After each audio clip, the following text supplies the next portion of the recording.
দিয়ে দিয়েছি প্যান, যেটাতে আমি ভেন্ডি ফ্রাই করব। একটু গরম হয়ে নিক ভালো করে, নিয়ে এর মধ্যে সাদা তেল অ্যাড করব। গরম হয়ে গেছে প্যানটা, আমি এর মধ্যে দিয়ে দেবো সাদা তেল। পুরো কড়াইটাতে তেলটা নাড়িয়ে চাড়িয়ে নেব।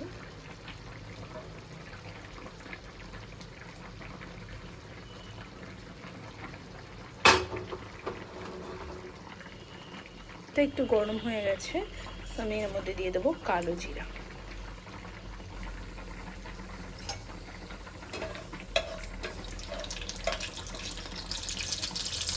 জিরাটা ফ্রাই হয়ে গেছে, মানে একটু ফোড়নের জন্য কালো জিরা দিয়েছি। এবার কেটে রাখা ভেন্ডিগুলো দিয়ে দেবো।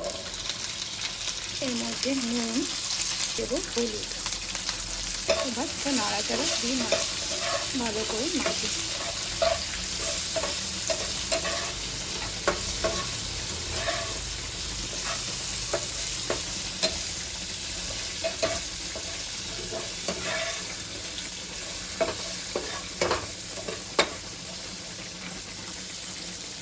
এটা ভালো করে ফ্রাই হোক, আমি ততক্ষণ একটা ঢাকনা দিয়ে ঢেকে দেবো। কিছুক্ষণ ফ্রাই করেছি, এবার এর মধ্যে দিয়ে দেবো কাঁচা লঙ্কা।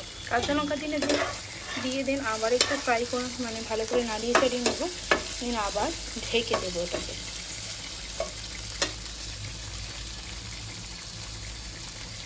আমাদেরকে ভেন্ডি ফ্রাই হয়ে গেছে, আর একটুখানি বাকি, তারপরে নামিয়ে নেব।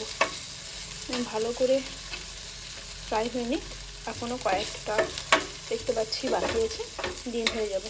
আর এটা আমার হাজব্যান্ডের কিন্তু ফেভারিট একটা ডিশ। হয়ে গেছে, এবার আমি নামিয়ে নেব।